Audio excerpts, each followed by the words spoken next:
Labdien, dārgie tautieši!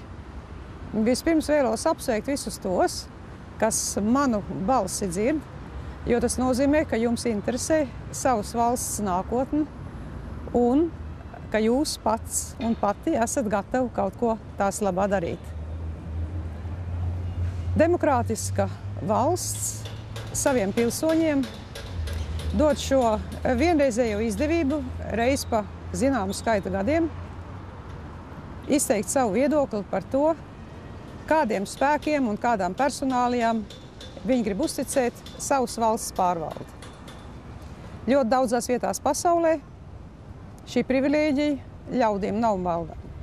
Dažam nav savas valsts, citam ir tāda iekārta, kur viņam draud dzīvības briesmas un vēl sliktāk, lai tikai viņš neuzdrošinātos kaut ko izteikt pret valdošo iekārtu. Citās zemēs ir daudz un dažādi veidi, kā elekcijas, visas vēlēšanas tiek falsificēts viņu rezultāti. Un tātad pirmais, kas ir demokrātiskā valstī, godīgas, atklātas, visiem pieejams vēlēšanas ir liela privilēģija. To nevajadzētu aizmirst.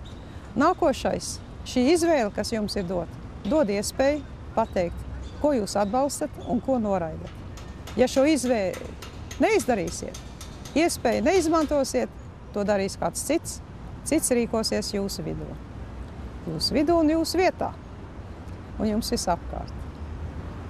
Jūsu rokās ir dot savu balsi par vai pret tādiem spēkiem, kas jums simpatizē, kas jums šķiet kaut ko var darīt Latvijas labā. Nelaižiet garām šo izdevību, šo privilēģiju un šo pienākumu.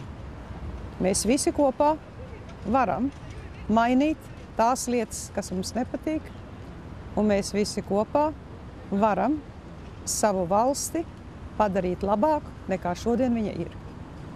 Lai mums visiem uz to veicās!